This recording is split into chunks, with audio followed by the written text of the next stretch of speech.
Hello दोस्तों, स्वागत है आपका हमारे यूट्यूब चैनल मेडकोर मेडिकल लेक्चर पे, जहां आपको मिलती है डेली मेडिकल से रिलेटेड नॉलेज और हेल्थ से रिलेटेड नॉलेज। तो दोस्तों, जो चैनल पर नए फिर चैनल को सब्सक्राइब कर लें और सब्सक्राइब करने के बाद बेल आइकन को प्रेस करके नोटिफिकेशन को ऑन कर ले। वीडियो को लाइक करें, शेयर करें और कमेंट करें।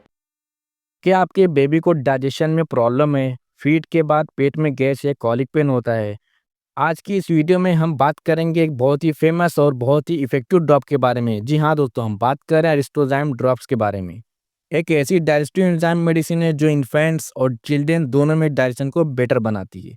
तो दोस्तों, जो लोग हमारे चैनल पर नए हैं, प्लीज चैनल को सब्सक्राइब कर लें और सब्सक्राइब करने के बाद बेल आइकन को प्रेस करके नोटिफिकेशन को ऑन कर ले। वीडियो को लाइक करें, शेयर करें और कमेंट करें, और हमारी ऐसी वीडियो देखने के लिए हमारे चैनल से जुड़े रहें। हम देखेंगे दोस्तों इस वीडियो में अरिस्टोज़ाइम ड्रॉप्स क्या है, इसके मेन इंग्रेडिएंट्स के बारे में बात करेंगे, कब देना चाहिए, कब नहीं देना चाहिए, इसके सही डोज क्या होते हैं और इसके लेने के बाद क्या-क्या साइड इफ़ेक्ट हो सकते हैं, और कुछ पेरेंटिंग टिप्स के बारे में भी डिस्कस करेंगे। तो दोस्तों, वीडियो को एंड तक बने रहें ताकि आपको मिले कंप्लीट इन्फॉर्मेशन और आसान लैंग्वेज में। चलिए दोस्तों, शुरू करते हैं अरिस्टोज़ाइम ड्रॉप्स फुल डिटेल एक्सप्लेनेशन के साथ।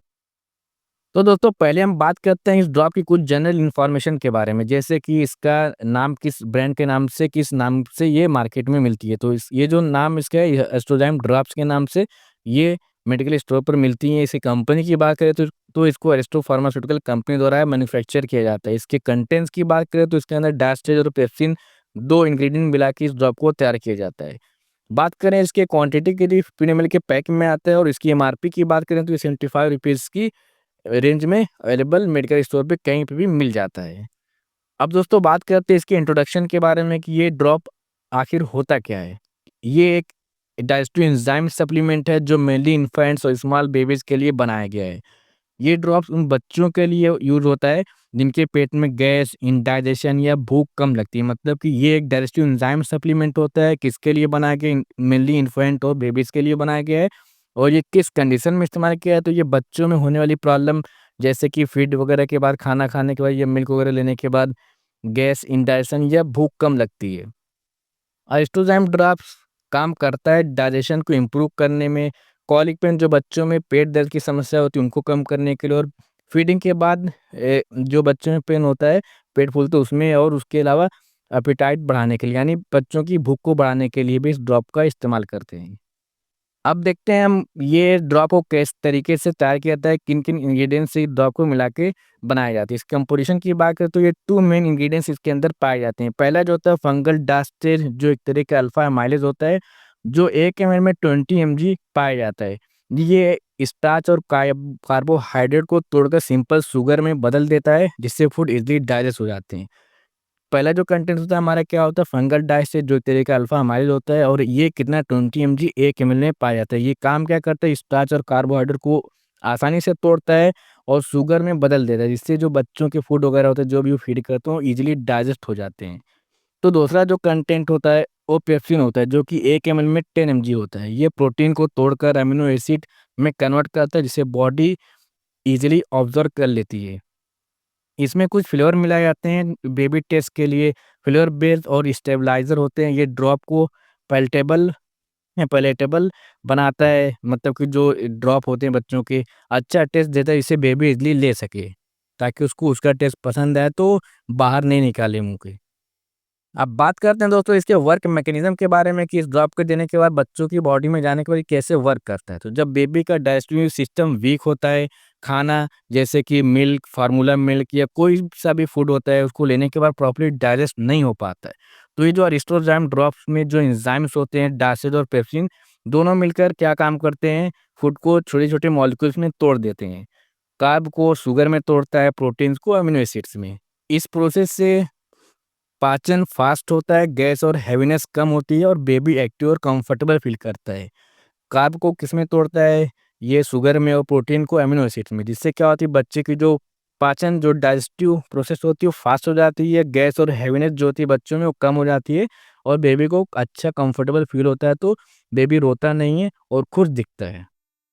अब दोस्तों, बात करते हैं इसके यूजेस और इंडिकेशंस के बारे में, कहाँ-कहाँ पे इस ड्रॉप का इस्तेमाल किया जाता है। एस्ट्रोजेम ड्रॉप का यूज़ होता है इन डाइजेशन, मतलब अपच में, जब बेबी का मिल्क डाइजेस्ट नहीं हो पाता और वो बाहर को निकालता है। तो ये इंडाइजेशन में भी इस ड्रॉप का इस्तेमाल करते हैं। गैस फॉर्मेशन या फिर कॉलिक पेन, जब बेबी रो रहा होता है या पेट उसका टाइट या फूल जाता है फीडिंग के बाद, जब ऐसी समस्या देखने को मिलती है तो इन कंडीशन में ड्रॉप का भी इस्तेमाल करते हैं। लॉस ऑफ एपेटाइट, भूख नहीं रहती तब भी ये ड्रॉप का इस्तेमाल करते हैं। ब्लोटिंग और हैवीनेस, पेट फूला हुआ आफ्टर इलनेस, जब बेबी कम खा रहा हो या रिकवरी में हो तब भी इस ड्रॉप का इस्तेमाल करते हैं। अब हम दोस्तों बात करते हैं इसके डोज़ के बारे में कि कितना डोज़ बच्चे को देंगे। तो देखो दोस्तों, कोई सा भी मेडिसिन हुआ, कोई सी भी बड़ों की या बच्चों की कोई मेडिसिन होती है, ये आप सेल्फ मेडिकेशन नहीं करें। ये एक जनरल इन्फॉर्मेशन डोज़ हम बताने जा रहे हैं, और सेल्फ मेडिकेशन नहीं करें, चाहे वो बच्चा हो या आप खुद के लिए भी। और कोई भी मेडिसिन बिना डॉक्टर के प्रिस्क्रिप्शन से नहीं लें, यूट्यूब वगैरह देखिए, मेडिकल स्टोर पर जाकर, क्योंकि डॉक्टर आपकी कंडीशन वगैरह देखकर ही मेडिसिन को प्रिस्क्राइब करता है, वरना आपको बहुत बड़ी समस्या का सामना करना पड़ सकता है। आपके लीवर, किडनी सब कुछ डैमेज हो सकते हैं, जो कि बहुत ही ज़्यादा आपका खर्चा भी बढ़ सकता है और उसके साथ-साथ समस्या भी बढ़ सकती हैं। तो चलिए दोस्तों, बात करते हैं डोज़। हमेशा डॉक्टर के कहने पर ही देना चाहिए, पर जनरल गाइडलाइन ये हैं, मतलब कि डोज़ हमेशा डॉक्टर ही डिसाइड करेंगे, लेकिन कुछ जनरल गाइडलाइंस के अकॉर्डिंग, जैसे कि एक अप्रोच जो डोज़ होती है, इन्फेंट जो 0 से 6 महीने के होते हैं उनको 5 ड्रॉप देंगे, मतलब कि दिन में 2 से 3 बार देंगे। कब देंगे? आफ्टर फीड, मतलब फीडिंग करने के बाद देंगे। और जिन बच्चों की उम्र 6 महीने से लेकर 2 साल होती है तो उनको हम 5 से 10 ड्रॉप देंगे। दिन में 2 से 3 बार या 4 बार भी दे सकते हैं 24 आवर्स के अंदर। कब देंगे? आफ्टर फीड या कोई फार्मूला मिल्क वगैरह देने के बाद। हमेशा आफ्टर फीडिंग देना चाहिए, एम्प्टी स्टमक नहीं देना चाहिए, क्योंकि उससे ब्लोटिंग, गैसेस जैसी समस्या देखने को मिल सकती है। ड्रॉपर के साथ एक्यूरेट मेजर करना चाहिए, और जब भी आप ड्रॉपर वगैरह इस्तेमाल करें तो उसको अच्छे से वॉश करके, क्लीन करके उसको अच्छे से कैप के ऊपर लगा दें और अच्छे से टाइट पैक कर दें, ताकि वो इन्फेक्टेड नहीं हो, वरना बच्चा और ज़्यादा बीमार हो सकता है। अब हम दोस्तों देखते हैं इसके ड्यूरेशन के बारे में। ये भी डॉक्टर डिसाइड करेंगे कि बच्चों को कितने दिनों तक और कैसे कितना डोज देना चाहिए। तो यूजुअली 5 से 10 दिन तक दिया जाता है ये, या फिर जब तक डॉक्टर रिकमेंड करें। लॉन्ग टर्म यूज़ की ज़रूरत नहीं पड़ती है। जब डाइजेशन नॉर्मल हो जाए तो बंद कर देना चाहिए।